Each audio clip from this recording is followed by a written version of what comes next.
నేను ఒకసారి ఆరోధించాను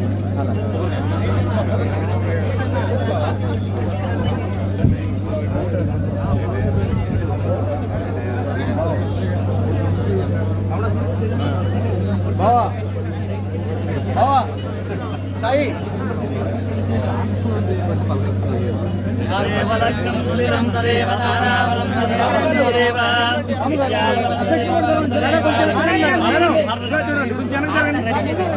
అట్టే మేడం అట్టే అట్టే అట్టే వెనక్కి జరిగి ఇటు చూడండి అందరూ వస్తారు రాడి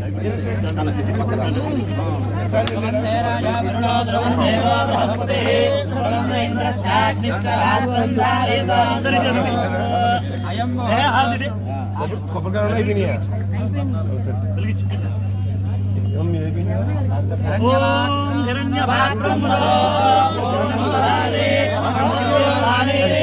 సార్ రాము సార్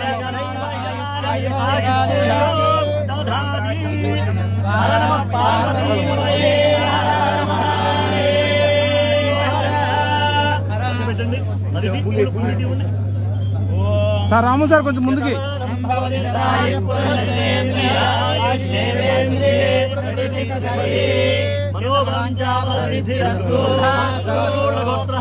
చంద్రబాబు నాయుడు నామదేవత్యా సకల ఆయు ఆరోగ్య ఐశ్వర్యాభివృద్ధిరస్తు దిగ్విజయ ప్రాప్తిరస్తు సిద్ధిరస్తు ఖండ విజయ ప్రాప్తిరస్తు చందనోడ వెనుగండ రామో ప్రాప్తిరస్తు సిద్ధిరస్తు శతమానం భవతి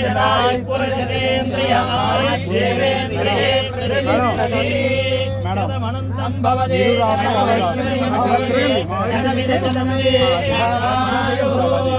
అగ్నిర్వతిర్భవ ఆదిత్యాయ తేజో భవ విశ్వశ్రీమాన్ భవ బ్రహ్మణ్యర్ భవ మహాయరాయర్ భవ రాజ్యకరం బహుమహోరాగం సదసంగర్సరవ్యేర్గమాయుః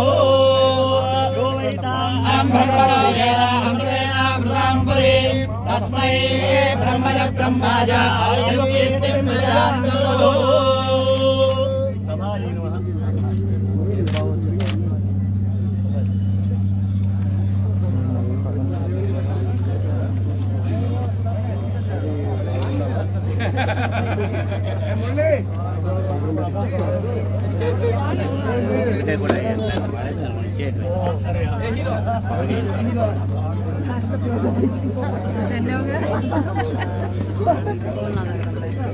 వాళ్ళకి ఏపిస్తారు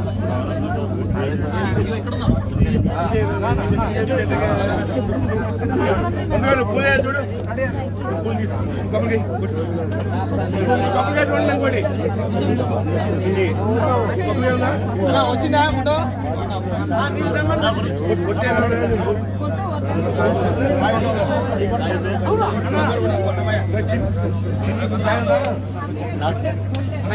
ఇక్కడండి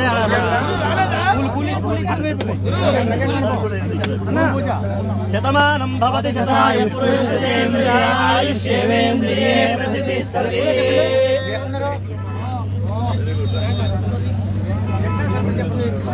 ఈ డ్యూటీ నేను తీసుకుంటాను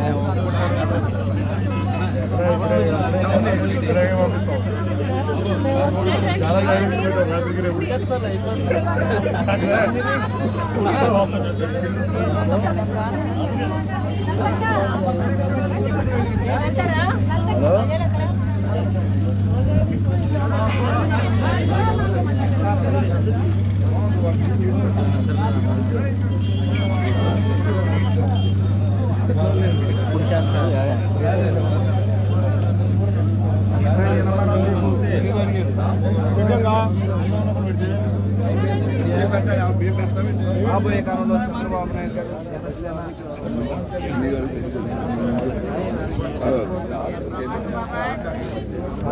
దానిలో భాగంగా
ఎక్కడా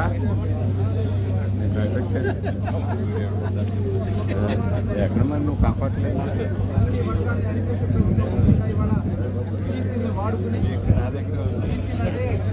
YSR party back point Jaganmohan Reddy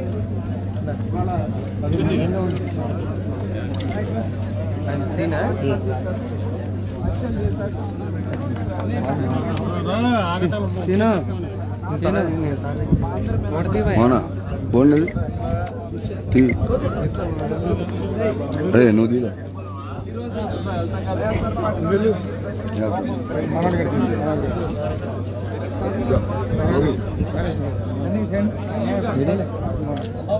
మరి పార్టీకి రాజీనామా చేసి జగన్మోహన్ రెడ్డి అని చెప్పి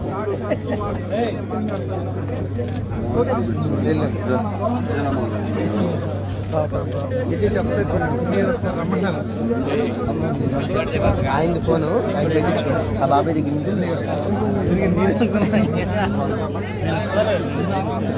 రాజకీయ చరిత్ర ఉన్నటువంటి ఆ కుటుంబంలో ఇవాళ ఈ వైఎస్ఆర్ పార్టీలో బీసీలకు అన్యాయం జరుగుతుందని చెప్పి ఆయన కూడా బయటకు వచ్చి వాళ్ళ చంద్రబాబు నాయుడు గారిని కలుస్తానికి ముందుకెళ్తా ఉన్నారంటే ఇవాళ బీసీలకి జగన్మోహన్ రెడ్డి చేసినటువంటి ద్రోహం ఏంటనేది ఇవాళ మొత్తం అందరూ కూడా తెలుసుకుంటా ఉన్నారు. మొత్తం అందరూ కూడా బయటకు వస్తూ ఉన్నారు. ఇవాళ ఖచ్చితంగా చంద్రబాబు నాయుడు గారి నాయకత్వంలో చంద్రబాబు నాయుడు గారు అయితేనే బీసీలకి రక్షణగా ఉంటారనే ఉద్దేశంతో ఇవాళ జనసేన తెలుగుదేశం పార్టీ కలిసి రేపు భవిష్యత్తులో ప్రభుత్వం ఏర్పాటు చేయడానికి అన్ని బీసీ పక్షాలు కూడా ఇవాళ ఏకపక్షంగా సపోర్ట్ చేయడం వస్తున్నారు.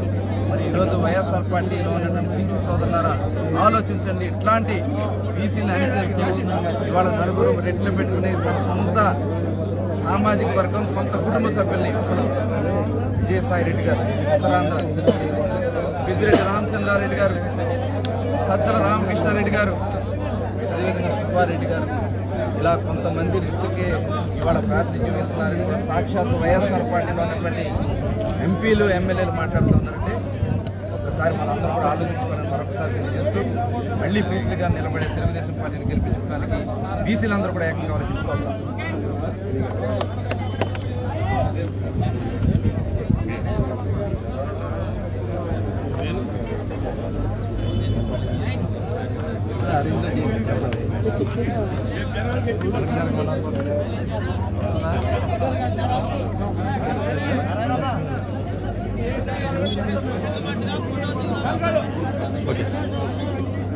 జనవరి 18వ తారీఖున జరగబోయే రా కదలిరా మహాసభకి సన్నాహాల ఏర్పాట్ల కింద ఈరోజే మొదలైనవి. ఈ ఒక్కరోజు మొట్టమొదటి రోజు మనం భూమి పూజ చేయడానికి దగ్గర 700 మంది ఉత్సాహంగా ముందుకొచ్చి నడిపించడం జరిగింది. ఈ ఉత్సాహం చూస్తుంటే మనకి గుడివాడ జన సందోహంతో నిండిపోయేటట్లుగా ఉంది. తప్పకుండా అది జరిగి తీరుతుంది. గుడివాడ ప్రజలందరూ కూడా ఈ ప్రభుత్వం యొక్క రాజకీయాలను తెలుసుకున్నారు. మరీ ముఖ్యంగా గుడివాడ ఎమ్మెల్యే దుర్మార్గాలని, గుడివాడ ఎమ్మెల్యే వంచనని అందరూ అర్థం చేసుకుని నేను కూడా ఈ మధ్యకాలంలో ఇంటింటికి తిరుగుతుంటే ప్రతి ఒక్కరూ ప్రతి ఇంట్లోంచి బయటకు వచ్చి వాళ్ళకున్న కష్టాలు చెప్పుకుని ఎన్ని సంవత్సరాలుగా చాలా తప్పు చేశాము, ఈసారి ఎట్టి పరిస్థితుల్లో తప్పు చేయమని చెప్పేసి ముందుకు వస్తూ ఉన్నారు. అదే చూపిస్తా మనం అందరం. మనకి ఇప్పుడు జనవరి 18వ తారీఖున ప్రత్యేకమైన రోజు ఆంధ్రప్రదేశ్ మొత్తానికి. మా దేవుడు ఎన్టీఆర్ గారి నందమూరి తారక రామారావు గారి వర్ధంతి సందర్భంగా ఆయనకి ఘన నివాళులు ఇచ్చుకునే అవకాశం మా గుడివాడకి దక్కింది ఇంతమంది సమక్షంలో. సో దీనికోసం అదే కాకుండా చంద్రబాబు నాయుడు గారు అన్ని రోజులు జైల్లో పెట్టి ఆయన అన్యాయంగా జైల్లో పెట్టి హింసించిన వైనం ఆయన బయటకు వచ్చిన తర్వాత మొదటిసారి ఆయన ఎలా ఉన్నారని చూడాల్సిందిగా ప్రతి ఒక్కరూ కూడా రెడీ అవుతున్నారు. ఈ విపరీతమైన చైతన్యం ఉంది. సభ గుడివాడ మొత్తం జన సందోహంగా మారిపోబోతోంది. అందరం రెడీ అవుదాం, ఆయనకి ఘనంగా స్వాగతం పలుకుదాం. అలాగే ఎన్టీఆర్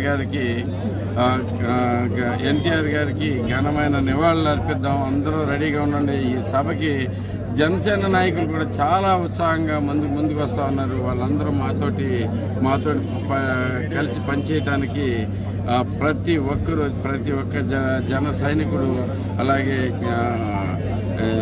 వీర మహిళలు అందరూ రెడీగా ఉన్నారు. వాళ్ళు కూడా చాలా ఉత్సాహంగా ఎదురు చూస్తూ ఉన్నారు.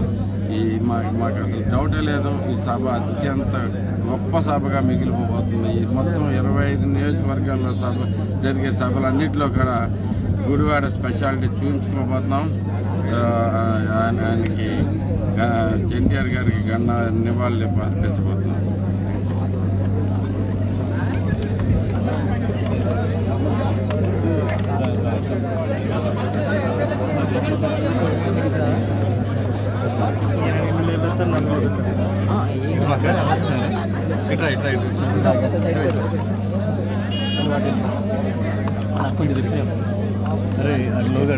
కొంచెం సైడ్ జరగవా, కొంచెం సైడ్.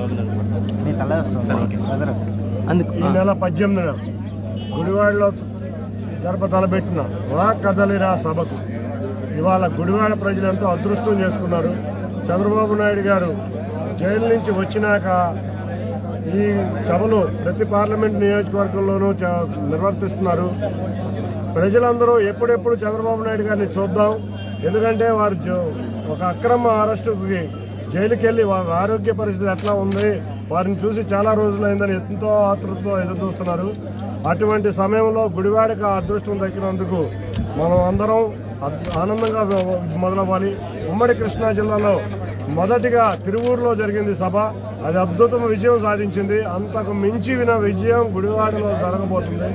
ఇక నుంచి అయినా రేపు రాబోయే ఎలక్షన్స్లో మనం 175 నియోజకవర్గాల్లో 165 నియోజకవర్గాల పైగా టీడీపీ జనసేన ఆధ్వర్యంలో ఎమ్మెల్యేలు గెలవబోతున్నారు. అంతేకాకుండా గుడివాడ ప్రజలందరూ కూడా ఎప్పుడెప్పుడు ఈ బూతుల పురాణం వినకుండా పోతుందా, అసెంబ్లీలో కూడా ఇటువంటి బూతుల పురాణం మాట్లాడే ఎమ్మెల్యేలు ఎప్పుడెప్పుడు దూరం అయిపోతారని చూస్తున్నారు. తప్పక గుడివాడలో 20,000 మెజారిటీతో తెలుగుదేశం అభ్యర్థి గెలవబోతున్నారు. తెలుగుదేశం జనసేన ఉమ్మడి అభ్యర్థి గెలవబోతున్నారు. అంతేకాకుండా రాష్ట్రం మొత్తం మీద జనసేన టీడీపీ అభ్యర్థులు 165 నియోజకవర్గాల పైగా గెలవబోతున్నారు. ఈ విజయోత్సవ సభ మళ్లీ గుడివాడలో చంద్రబాబు నాయుడు గారి ఆధ్వర్యంలో జరగాలని మేము అందరం కోరుకుంటున్నాం. ఇందుకు సహకరించిన జన సైనికులకి, జనసేన పార్టీ వారికి కూడా పేరు పేరున ధన్యవాదాలు. Thank you.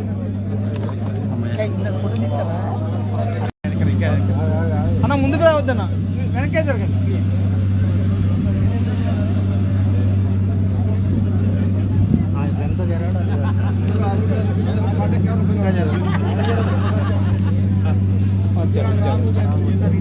వెనకరండి అన్న, అన్న సరిపోదన్న.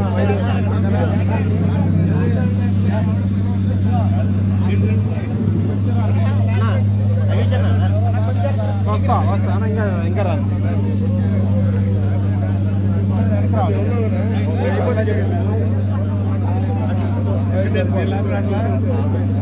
ఒకే సార్, ఒకే ఇంకా ప్లీజ్ అన్న, వెనకరండి అన్న, ప్లీజ్. వెయిట్ సరిపోదన్న అన్న, రండి. ఇంకా రండి అన్న, ఇంకా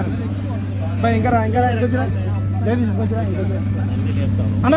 అటు వెనక్కి జరగండి, అటు జరగండి అన్న, ఇటు రావద్దు, అటు జరగండి. ఎస్, రెడీ అన్న. Ready sir.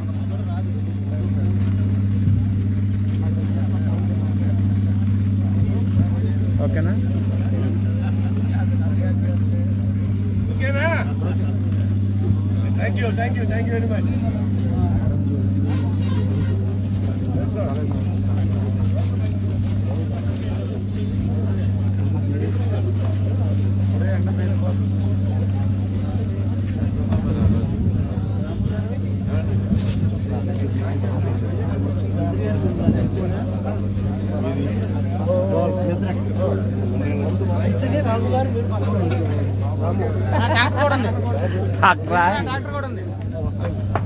ఎట్లా అయిపోయింది అట్రా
అలాగే